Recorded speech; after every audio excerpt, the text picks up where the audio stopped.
7 octobre 1899. Jésus indigné à cause des créatures.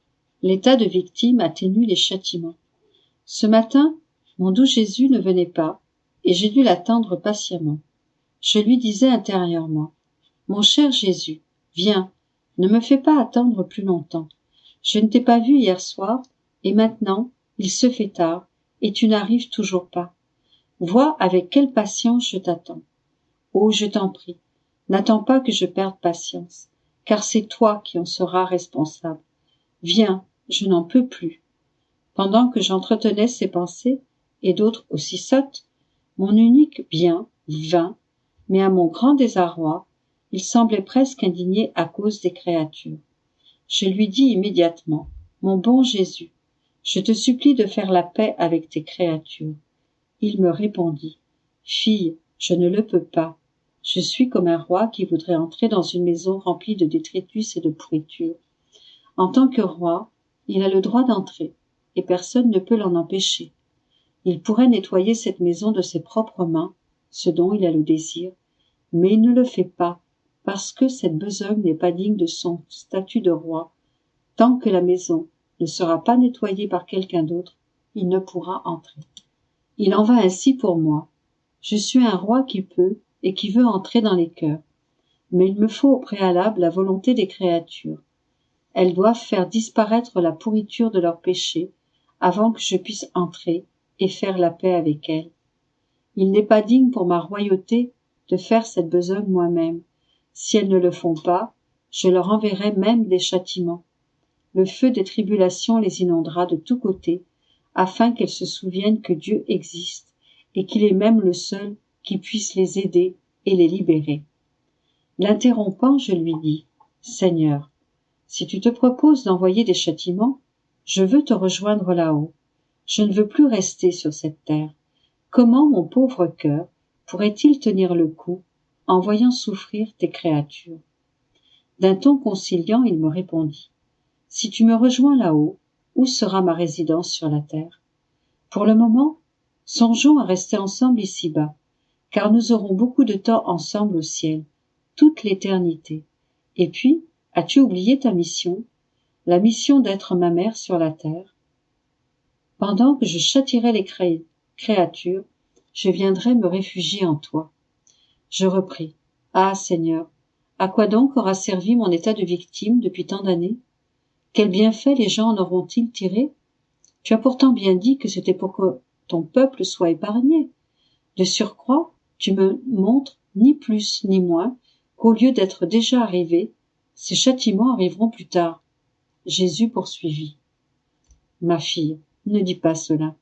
J'ai été indulgent à cause de toi, et les terribles châtiments prévus pour faire rage très longtemps seront écourtés. N'est-ce pas une bonne chose que les châtiments, qui devraient se prolonger pendant beaucoup d'années, ne durent que quelques années? De plus, au cours des dernières années, avec les guerres et les morts subites, les gens n'auraient normalement pas eu le temps de se convertir.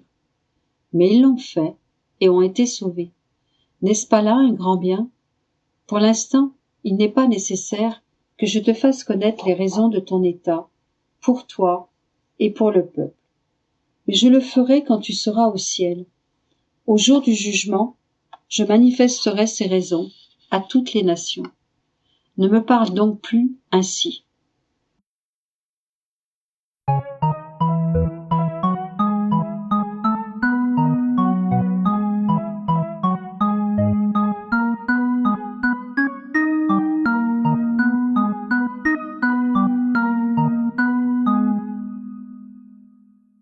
« 7 octobre 1903.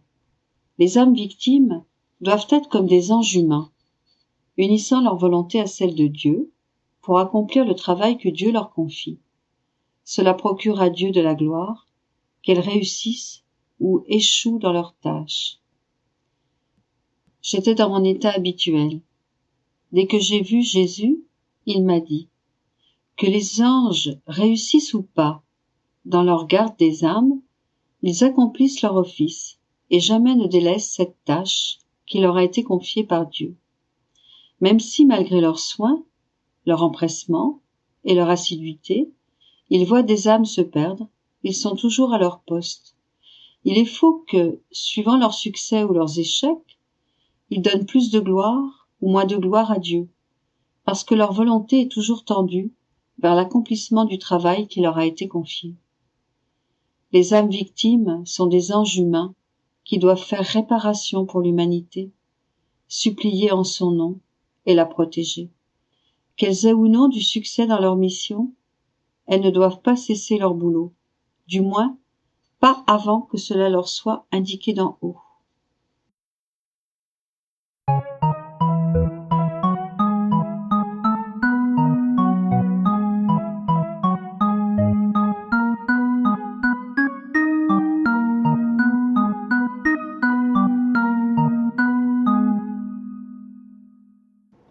« 7 octobre 1909. Par précaution et par jalousie, Jésus entoure d'épines l'âme et le corps des créatures qui lui sont chères. Me trouvant dans mon état habituel, Jésus béni vint brièvement et me dit : « Ma fille, ma jalousie et les précautions que je prends pour mes créatures sont si grandes que pour ne pas les laisser aller à la ruine, je suis obligé d'entourer leur âme et leur corps d'épines, afin que celles-ci empêchent la boue de les souiller.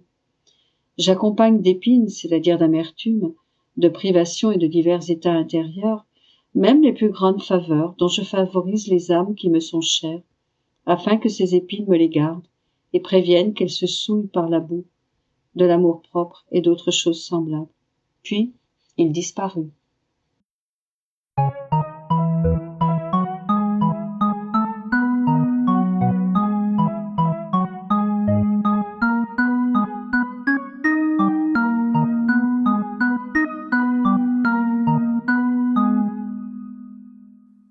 7 octobre 1928. Ouverture de la Maison de la Divine Volonté à Corato. Comparaison avec la naissance de Jésus à Bethléem. Mon entrée dans la maison. La lampe eucharistique est la lampe vivante de celui qui fait la divine volonté. La prisonnière près du prisonnier. Jésus, ravi de cette compagnie. Mon Jésus, vis de mon pauvre cœur. Toi qui sais en quelle amertume je me trouve, viens à mon aide. Entoure la petite nouveau-née de ta divine volonté, de tes flammes, pour me redonner la force de commencer un autre volume. Que ton divin fiat puisse éclipser ma misérable volonté, qu'elle n'ait plus aucune vie, que ta divine volonté puisse la remplacer et elle-même écrire, avec les caractères de sa lumière, ce que toi, mon amour, tu veux que j'écrive. Et pour que je ne fasse pas d'erreur, sois mon souffleur. Et c'est seulement si tu t'engages à accepter d'être ma parole, ma pensée et mon battement de cœur, et à conduire ma main avec la tienne, que je peux faire le sacrifice de recommencer à écrire ce que tu veux. Mon Jésus, je suis ici, près du tabernacle d'amour, de cette petite porte adorée que j'ai l'honneur de contempler. Je sens tes fibres divines, ton cœur qui palpite, émettant des flammes et des rayons de lumière infinie à chaque battement. Et dans ces flammes, j'entends tes gémissements, tes soupirs, tes supplications incessantes et tes sanglots répétés, car tu veux faire connaître ta volonté, donner sa vie à tous, et je me sens consumée avec toi, en répétant ce que tu fais. C'est pourquoi, alors que tu me regardes de l'intérieur du tabernacle, et que je te regarde de mon lit, je te prie d'affermir ma faiblesse, pour que je puisse faire le sacrifice de continuer à écrire. Mais afin de pouvoir dire ce que Jésus m'a dit, je dois mentionner brièvement qu'a été fondée ici à Corato une maison voulue et commencée à la mémoire du vénérable père Annibal Maria di Francia, et que ses enfants fidèles à la volonté de leur fondateur, ont terminé en lui donnant le nom de Maison de la Divine Volonté, comme le voulait le vénérable Père. Et il voulait que j'entre dans cette maison. Et le premier jour de son ouverture, dans leur bonté, les fils, les filles et les révérendes mères m'ont amené dans une chambre située de telle sorte que, lorsque la porte est ouverte, je puisse voir le tabernacle, assister à la Sainte Messe et être juste sous le regard de mon Jésus dans le sacrement. Oh, comme je suis heureuse qu'à partir de maintenant, si Jésus veut que je continue à écrire, je pourrai le faire en gardant un œil sur le tabernacle et l'autre sur le papier. C'est pourquoi je te prie, mon amour, de m'aider et de me donner la force de faire le sacrifice que toi-même tu demandes. Alors qu'on allait procéder à l'ouverture de cette maison, on pouvait voir des gens, des sœurs, des petites filles, qui allaient et venaient. Je me sentais tout impressionnée et, mon doux Jésus, se manifestant en moi, me dit: Ma fille, ces gens que tu vois aller et venir pour l'ouverture de la maison de ma divine volonté symbolisent le groupe de gens présents lorsque j'ai voulu naître à Bethléem, et les bergers qui allaient et venaient pour me rendre visite, à moi, petit bébé. Cela montrait à tous la certitude de ma naissance. De la même manière, ce groupe de gens qui vont et viennent marque la renaissance du royaume de ma divine volonté. Vois comme le ciel tout entier fait écho à ma naissance, lorsque les anges, pour la célébrer, m'ont annoncé aux bergers et les mettant en marche, les ont fait venir à moi, et je reconnus en eux les premiers fruits du royaume de ma rédemption. Et maintenant, dans ce groupe de gens, de petites filles et de sœurs, je reconnais le commencement du royaume de ma divine volonté. Oh, comme mon cœur exulte et se réjouit, et comme le ciel tout entier est en fête. Tout comme les anges célébraient ma naissance, ils célèbrent le commencement de la renaissance de mon fiat parmi les créatures. Mais vois à quel point ma naissance fut plus négligée, plus pauvre. Je n'avais même pas un prêtre près de moi, mais seulement de pauvres bergers.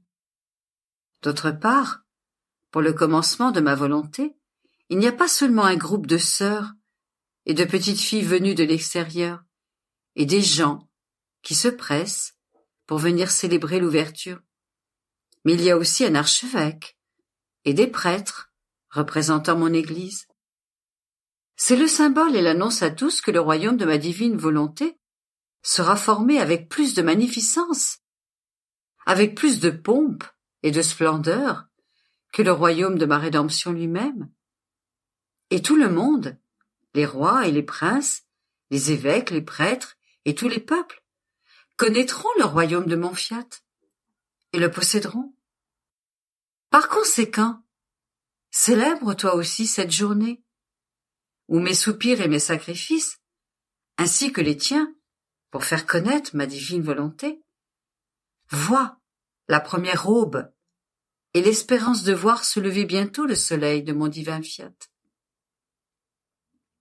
Puis c'est venu le soir de cette journée consacrée à la reine du rosaire, reine des victoires et des triomphes, et c'est un autre merveilleux signe que, tout comme la reine souveraine conquit son créateur, et le parent de ses chaînes d'amour l'attira du ciel sur la terre, pour y former le royaume de rédemption, les doux et puissants grains de son rosaire la rendent victorieuse et de nouveau triomphante devant la divinité, conquérant le royaume du divin fiat pour le faire venir parmi les créatures.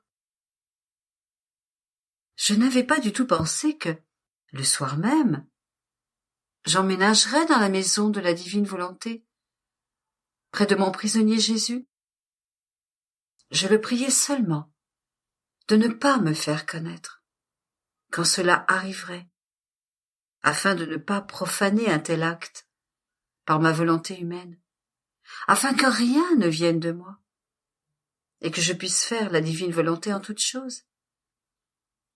Il était 8 heures du soir lorsque, de façon inhabituelle, le confesseur est venu qui, prié par les révérendes mères supérieures, m'imposa par obéissance de satisfaire les supérieurs. J'ai résisté assez longtemps, car je pensais que si le Seigneur le voulait, ce serait durant le mois d'avril, lorsque le temps sera plus chaud, et que nous devrions alors y penser. Mais le confesseur a tant insisté que j'ai dû céder. Aussi, vers 9h30 du soir, on m'a amené dans cette maison, près de mon prisonnier Jésus. Et voilà la petite histoire qui explique pourquoi je me trouve dans la maison de la divine volonté. Je reprends maintenant ce que je disais. Le soir, je demeurais seule avec mon Jésus dans le sacrement. Mes yeux restaient fixés sur la petite porte du tabernacle. Il me semblait que la lampe, qui tremblotait continuellement, allait s'éteindre. Mais elle se ravivait, et mon cœur sursautait, de peur que Jésus ne restât dans l'obscurité. Et mon toujours aimable Jésus, se manifestant en moi, me prit dans ses bras et me dit : « Ma fille, ne crains pas, car la lampe ne s'éteindra pas. Et si elle devait s'éteindre, je t'aurai, toi, lampe vivante, une lampe qui, avec ton tremblotement, mieux qu'avec le tremblotement de la lampe eucharistique, me dit : Je t'aime, je t'aime, je t'aime. Oh, comme il est beau, le tremblotement de ton « je t'aime ». Ton tremblotement me dit ton amour pour moi. Et en t'unissant à ma volonté, de 2 volontés, nous n'en formons plus qu'une. Oh, comme elle est belle, ta lampe, avec le tremblotement de ton « je t'aime ». Il ne peut être comparé à la lampe qui brûle devant mon tabernacle d'amour. D'autant plus que ma divine volonté étant en toi, tu formes le tremblotement de ton « je t'aime » au centre du soleil de mon fiat. Et je vois et entends, non pas une lampe, mais un soleil qui brûle devant moi. Ma prisonnière est la bienvenue. Tu es venu tenir compagnie à ton prisonnier ? Nous sommes tous deux en prison. Toi, dans un lit, et moi, dans le tabernacle. Il est juste que nous soyons l'un près de l'autre. D'autant plus qu'une est la raison qui nous garde en prison. La divine volonté, l'amour, les âmes. Comme elle me sera agréable, la compagnie de ma prisonnière, nous la ressentirons ensemble pour préparer le royaume du divin fiat. Mais sache, ma fille, que mon amour t'avait prévu. Je fus le premier à m'emprisonner dans cette cellule, dans l'attente de ma prisonnière et de ta douce compagnie. Vois donc comme mon amour fut le premier à courir vers toi. Combien je t'ai aimé et combien je t'aime, car durant tant de siècles d'emprisonnement dans ce tabernacle, je n'ai jamais eu un prisonnier pour me tenir compagnie, pour rester si près de moi. J'ai toujours été seule, ou, tout au plus, en la compagnie d'âmes qui n'étaient pas prisonnières, dans lesquelles je ne voyais pas mes propres chaînes. Enfin, le temps est maintenant venu pour moi d'avoir une prisonnière, de la garder continuellement près de moi, sous mes regards sacramentaux, une prisonnière que seule les chaînes de ma divine volonté gardent emprisonnée. Il ne pouvait me venir une compagnie plus douce, ni plus agréable. Ainsi, alors que nous sommes ensemble en prison, nous nous occuperons ensemble du royaume du divin fiat. Nous travaillerons ensemble. Nous nous sacrifierons ensemble pour le faire connaître aux créatures. «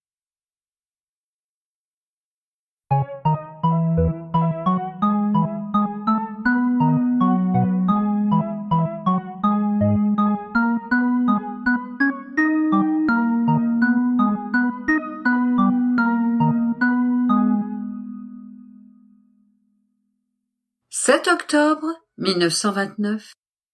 Comment le divin fiat est inséparable de ses œuvres.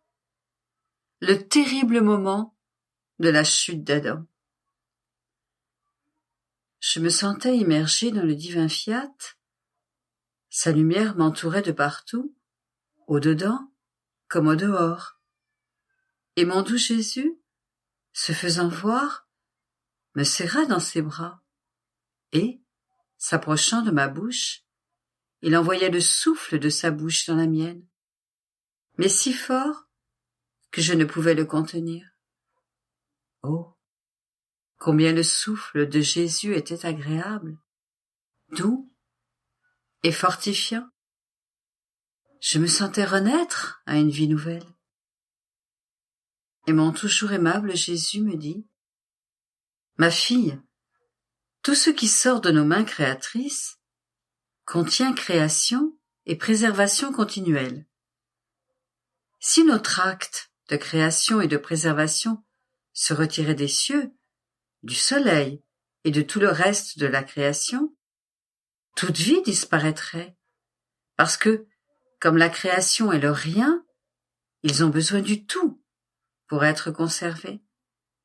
C'est pourquoi nos œuvres sont inséparables de nous, et ce qui n'est pas sujet à la séparation est aimé toujours, conservé pour toujours sous notre regard, et l'œuvre, comme celui qui l'a créée, ne forme plus qu'un.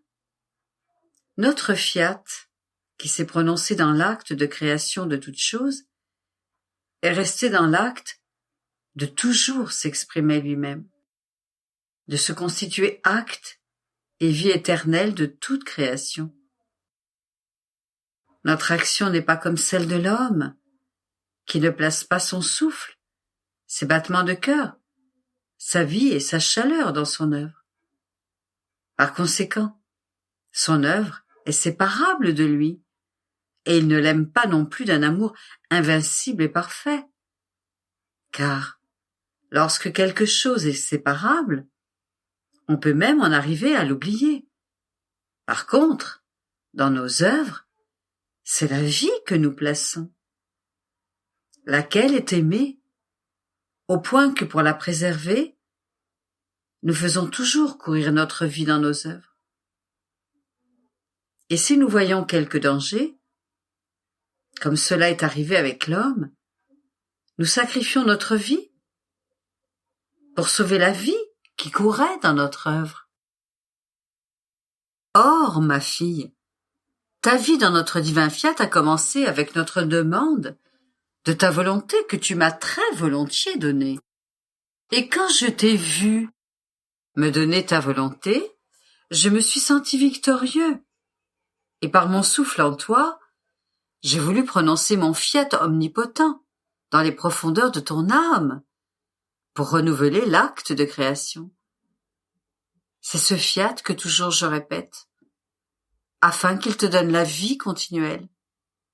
Et, en étant répété, il te préserve et maintient sa vie en toi. C'est pourquoi tu ressens souvent mon souffle en toi, qui renouvelle ton âme. Et l'inséparabilité que je ressens est ma divine volonté qui me fait aimer, d'un amour éternel, ce que nous avons déposé en toi. Chaque fois que mon fiat est répété, chacune de ces vérités qu'il te manifeste chacune de ses connaissances, ou chaque parole qu'il te dit, est un amour qui se lève en nous pour que nous t'aimions encore plus et pour se faire aimer.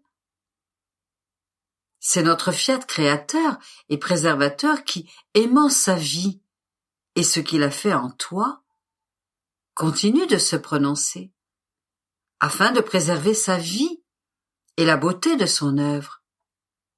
Par conséquent, sois attentive et reçois continuellement la parole de mon fiat, car il est porteur de création, de vie et de préservation. Après quoi, je faisais ma ronde pour suivre les actes du divin fiat dans la création et, arrivé en Éden, je m'arrêtais dans l'acte où l'homme rejeta la divine volonté pour faire la sienne. Oh, combien je comprenais le grand mal de faire la volonté humaine.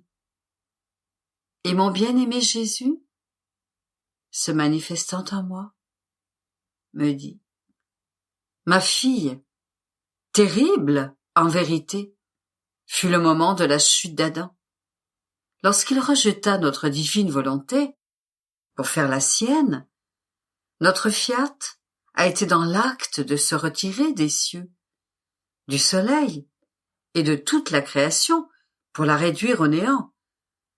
Car celui qui avait rejeté notre divine volonté ne méritait plus que notre fiat maintienne l'acte continuel de création et de préservation dans toute la création, créée par amour pour l'homme, et qu'il reçoit en cadeau de son Créateur.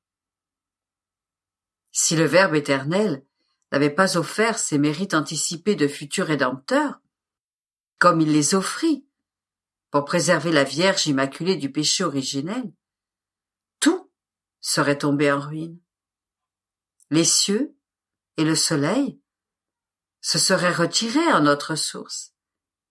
Et lorsque notre divine volonté se retire, toutes les choses créées perdent la vie.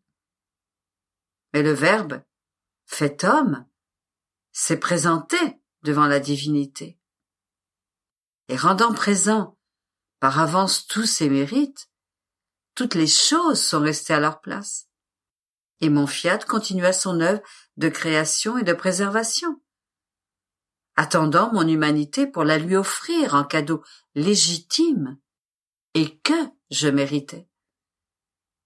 Si bien que la promesse solennelle fut faite à l'homme que le futur Rédempteur descendrait pour le sauver, et que l'homme prierait et se disposerait à le recevoir. Notre volonté a tout fait, et avec justice, elle avait un droit sur toute chose. En faisant sa volonté, l'homme perdait ses droits divins sur la création. Par conséquent, il ne méritait plus que le soleil lui donne sa lumière. Et lorsque la lumière le revêtait, notre volonté sentait que les droits de sa lumière lui étaient arrachés. Car chaque chose créée que l'homme prenait et utilisait était une déchirure faite à notre volonté. Sans mon humanité, tout était perdu pour l'homme. Par conséquent, ne pas faire ma divine volonté renferme tous les maux et fait perdre tous les droits, et du ciel, et de la terre, tandis que faire ma volonté renferme tous les biens et acquiert tous les droits, humains et divins.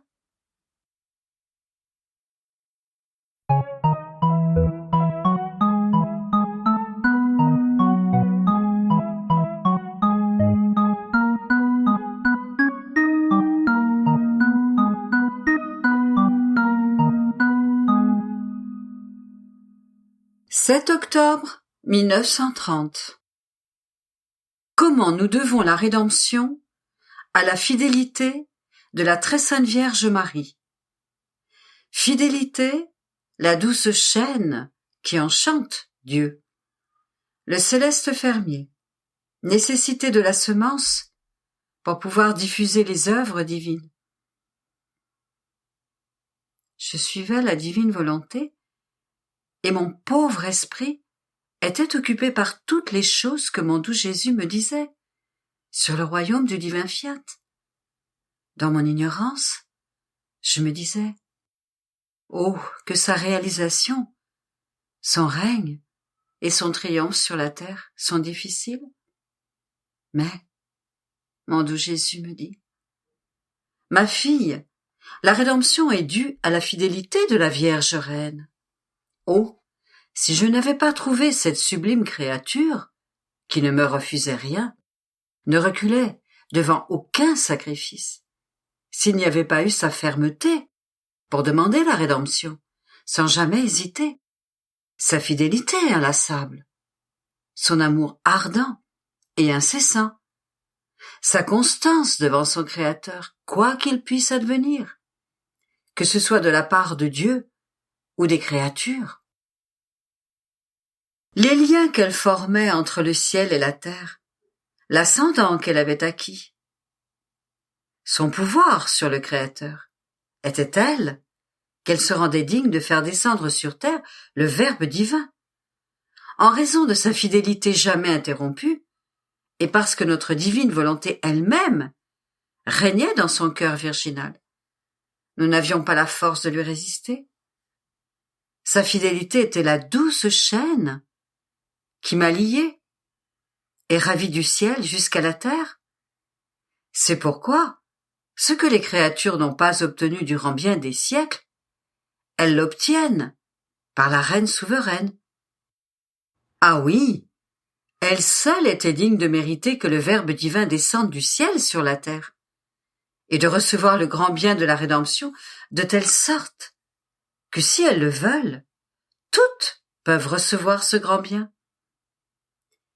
La fermeté, la fidélité et l'immuabilité dans le bien et la demande du bien connu peuvent être appelées des vertus divines, non pas humaines. Par conséquent, ce serait nous renier nous-mêmes que de lui refuser ce qu'elle nous demande. Il en est ainsi dans le royaume de la divine volonté. Nous voulons trouver une âme fidèle en qui nous pouvons agir et qui, par la douce chaîne de la fidélité, nous lie de toutes parts, de telle sorte que notre être divin ne trouve aucune raison de ne pas lui donner ce qu'elle demande. Nous voulons trouver notre fermeté, qui est le soutien nécessaire pour enclore dans l'âme le grand bien qu'elle demande. Il ne serait pas convenable pour nos œuvres divines de les confier à des âmes inconstantes et qui ne sont pas disposées à faire des sacrifices pour nous. Le sacrifice de la créature est la défense de nos œuvres. Cela veut dire mettre nos œuvres en lieu sûr, et lorsque nous avons trouvé la créature fidèle et que l'œuvre nous quitte pour prendre place dans la créature, le travail est fait, la semence est jetée, et petit à petit, elle germe et produit d'autres semences, et elles se répandent. Quiconque le désire peut se procurer cette semence pour la faire germer dans son âme. Le fermier n'en fait-il pas autant? Si ce fermier possède cette semence qui peut faire sa fortune, il la sème dans sa terre où elle germe et peut produire 10, 20, 30 semences. Le fermier ne plante alors pas seulement une semence, mais toute celle qu'il a récoltée, et il retire tant qu'il peut semer suffisamment pour remplir toute sa terre et arriver au point où il peut même donner aux autres la semence de sa fortune. Moi, fermier céleste, je peux faire bien plus, parce que je trouve une créature qui a préparé le terrain de son âme où je peux lancer la semence de mes œuvres. Cette céleste semence de ma divine volonté, plantée dans les profondeurs de leur âme, va germer, et petit à petit, elle grandira et se fera connaître, aimée et désirée par un petit nombre. Puis, par beaucoup. Par conséquent, ma fille, sois fidèle et attentive. Fais en sorte que je puisse semer cette céleste semence en ton âme et que rien ne vienne gêner sa germination. Si la semence est là, il y a l'espoir certain que la germination peut produire d'autres semences.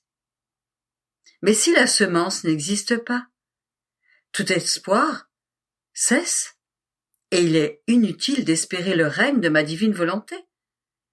Tout comme il aurait été vain d'espérer la rédemption si la céleste reine ne m'avait pas conçu dans son sein maternel, fruit de sa fidélité, de sa fermeté et de son sacrifice. Par conséquent, laisse-moi agir et je m'occuperai de tout le reste. «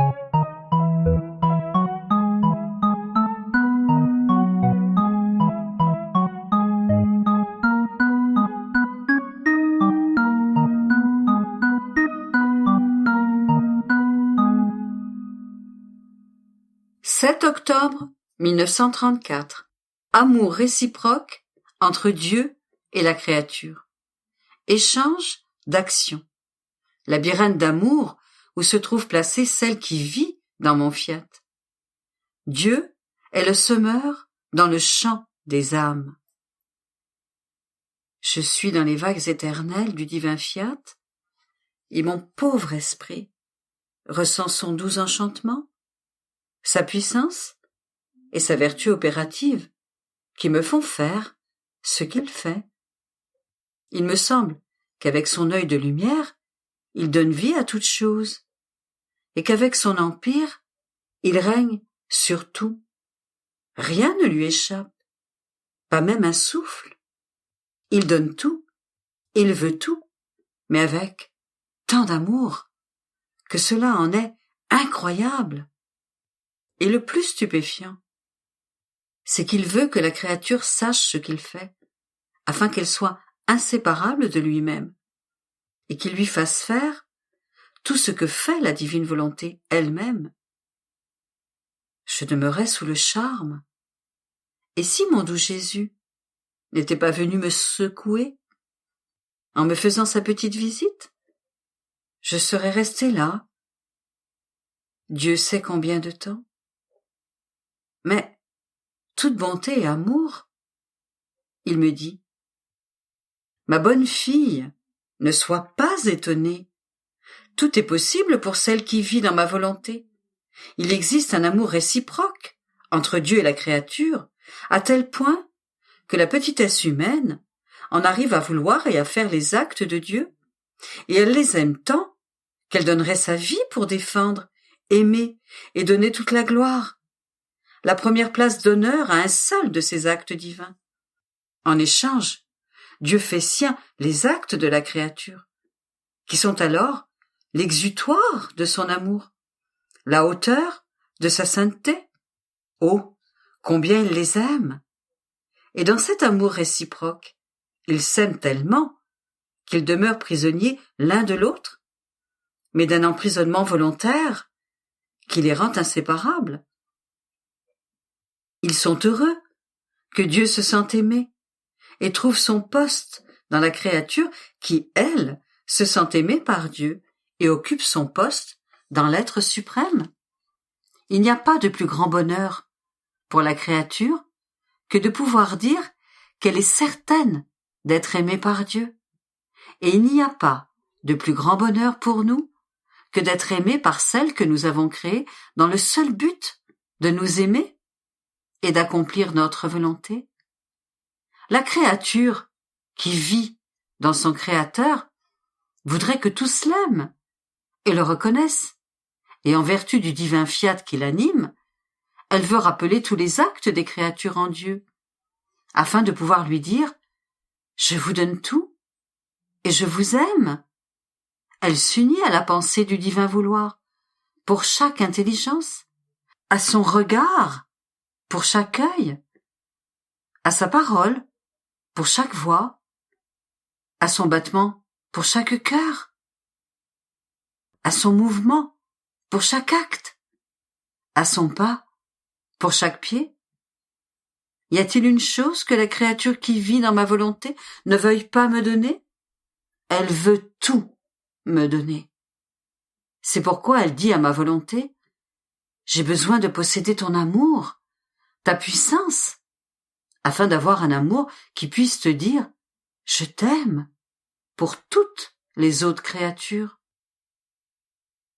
Notre volonté trouve ainsi en elle l'amour et l'échange de tous les actes des créatures. Ô ma volonté, quelle puissance tu accordes à l'âme qui vit en toi! C'est un labyrinthe d'amour, dans lequel la petitesse humaine se sent submergée par l'amour, et l'âme ressent le besoin de répéter son petit refrain « je t'aime », pour exprimer le grand amour que ma divine volonté lui donne.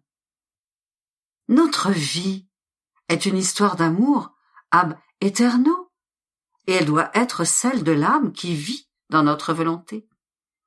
Il doit y avoir, entre elle et nous, un accord propre à former un seul acte et un seul amour. Ma bienheureuse fille, je veux que tu saches combien nous aimons les créatures et que nous déversons continuellement sur elles notre amour. Notre premier acte de bonheur, c'est aimer et donner de l'amour. Si nous ne donnons pas d'amour, notre être suprême manque de souffle, de mouvement et de nourriture. Faute de donner de l'amour et d'accomplir des actes d'amour, nous arrêterions le cours de notre vie divine, ce qui ne peut pas être. C'est ce qui explique nos machinations et nos stratagèmes d'amour, qui sont innombrables, pour aimer sans cesse, non seulement en parole, mais en acte. C'est ainsi que nous avons créé le soleil, qui donne à tous sa lumière et sa chaleur. Il transforme la face de la terre pour donner aux plantes couleur, parfum et douceur. Il n'est rien où le soleil ne produise son effet. Il amène la semence à maturation, afin de nourrir l'homme et de lui donner le plaisir de saveurs innombrables. Notre être suprême se réserve la part la plus noble de l'homme, c'est-à-dire l'âme. Nous organisons et nous façonnons son intérieur. Et mieux que la lumière du soleil, nous plaçons la semence de la pensée dans son intelligence, la semence de la mémoire dans sa mémoire, la semence de notre volonté dans la sienne, la semence de la parole dans sa voix, la semence du mouvement dans ses œuvres, la semence de notre amour dans son cœur, etc. Si la créature est attentive à notre œuvre, dans le champ de son âme, car nous ne retirons jamais notre divin soleil qui brille au-dessus d'elle de jour comme de nuit, mieux qu'une tendre mère, pour la nourrir, la réchauffer, la défendre, travailler avec elle, la couvrir et la cacher dans notre amour. Alors, nous aurons une magnifique récolte qui servira à la nourrir avec nous, à louer notre amour, notre puissance et notre sagesse infinie. Mais si la créature n'est pas attentive à notre action, notre semence divine est étouffée. Elle ne produit pas le bien qu'elle possède. Et la créature demeure à jeun, sans nourriture divine, et nous restons à jeun de son amour. Comme il est triste de semer sans pouvoir récolter, mais notre amour est tel que nous n'abandonnons pas. Nous continuons à l'éclairer et à la réchauffer, tout comme le soleil, qui ne se fatigue pas de donner sa lumière, même s'il ne trouve pas de plantes, ni de fleurs, où jeter la semence de ses effets. Oh, que de bienfaits pourrait donner le soleil, s'il ne trouvait pas tant de terres stériles, pierreuses et abandonnées. De la même manière, si nous trouvions plus d'âmes qui feraient attention à nous nous pourrions donner tant de bienfaits qui transformeraient les créatures pour en faire sur terre des saints et des images fidèles de leur Créateur. Mais, en vivant dans notre divine volonté, la créature ne risque pas de ne pas recevoir notre semence quotidienne et de ne pas travailler avec son Créateur dans le champ de son âme. C'est pourquoi je te veux toujours dans mon fiat. Ne pense à rien d'autre pour que nous ayons une belle récolte et nous aurons, toi et moi, de la nourriture en abondance pour en donner aux autres et nous serons heureux d'un même et unique bonheur.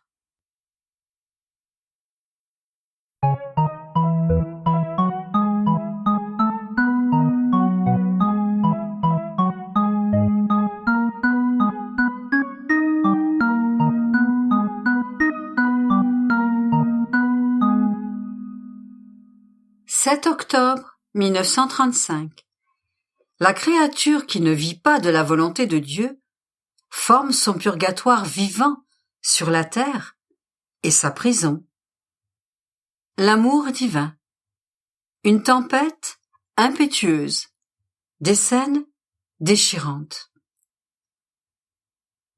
Mon pauvre esprit ressent le besoin de se couler au centre du divin vouloir pour y trouver le souffle, la pulsation et l'amour de la vie divine. Personne ne peut vivre sans ce souffle et cette pulsation. Sans le fiat, ma pauvre âme formerait le plus douloureux purgatoire et ma volonté humaine me jetterait dans l'abîme de tous les maux.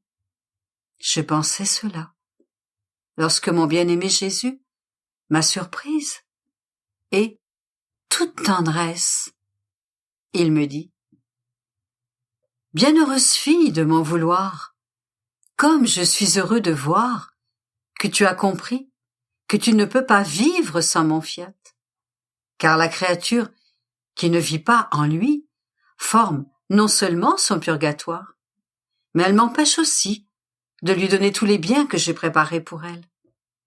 Elle les garde enfermés dans mon cœur et me cause de grandes souffrances.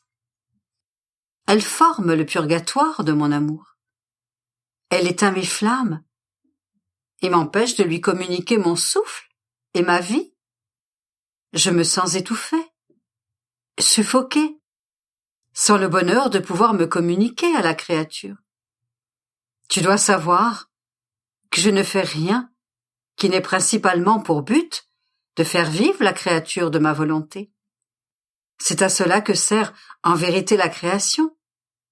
Faire que la créature vive de ma volonté. Sinon, elle étouffe cette vie dans les choses créées. Et ma venue sur terre était la vie de ma volonté que je venais lui donner. Tu dois aussi savoir que dès que l'âme décide de vouloir vivre dans mon vouloir, ma très sainte humanité prend place en elle. Mon sang retombe en pluie sur elle.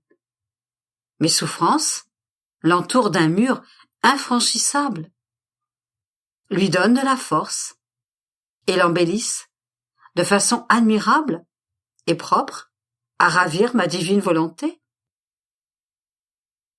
Ma mort elle-même forme la résurrection continuelle de l'âme pour vivre dans ma volonté.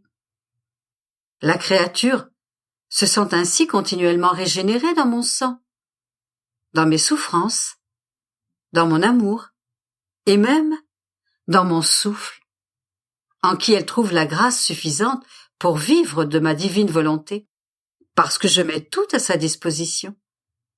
Tout comme ma très sainte humanité avait mon divin vouloir à sa disposition. Ainsi, je place mon divin vouloir à l'intérieur et à l'extérieur de la créature, afin de donner vie en elle à ma volonté. Mais pour la créature qui décide de ne pas vivre dans ma volonté, mon sang ne tombe pas en pluie parce qu'elle n'est pas là pour le régénérer. Mes souffrances ne forme pas le mur de défense, parce que le vouloir humain détruit continuellement mes œuvres et rend ma mort impuissante à tout faire renaître dans mon vouloir. Et ma vie, mes souffrances et mon sang, si l'âme ne vit pas de ma volonté, reste à la porte du vouloir humain à attendre avec une impatience inépuisable de pouvoir entrer. Il l'assaille de tous côtés, afin de lui donner la grâce de vivre de mon vouloir.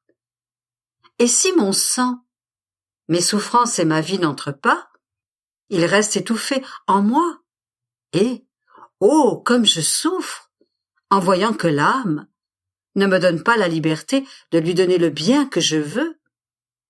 Mon amour, mes souffrances, mes plaies, mon sang et mes œuvres me torturent en entendant toutes ces voix qui me disent continuellement avec compassion: cette créature nous fait obstacle, elle nous rend inutiles et comme sans vie pour elle, parce qu'elle ne veut pas vivre de la divine volonté.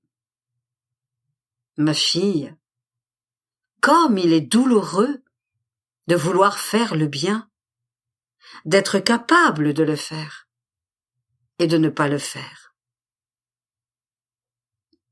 Après quoi, je continuais mon abandon dans le divin vouloir, qui m'avait transporté en dehors de moi-même. Et, oh, comme il était horrible de regarder la terre. J'aurais voulu rentrer en moi-même pour ne rien voir. Mais mon doux Jésus, comme s'il voulait que je voie des scènes aussi atroces, m'arrêta et me dit: ma fille, comme il est douloureux de voir tant de perfidie humaine. Les nations se mentent entre elles et entraînent les malheureux peuples, mes pauvres enfants, dans la tourmente et le feu. Tu dois savoir que la tempête sera si forte que tel un vent impétueux, elle emportera les rochers, la terre et les arbres pour faire place nette en vue de nouvelles plantes.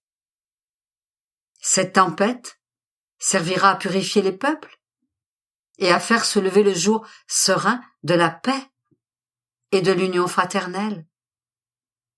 Prie afin que tout puisse servir à ma gloire, au triomphe de ma volonté et au bien de tous.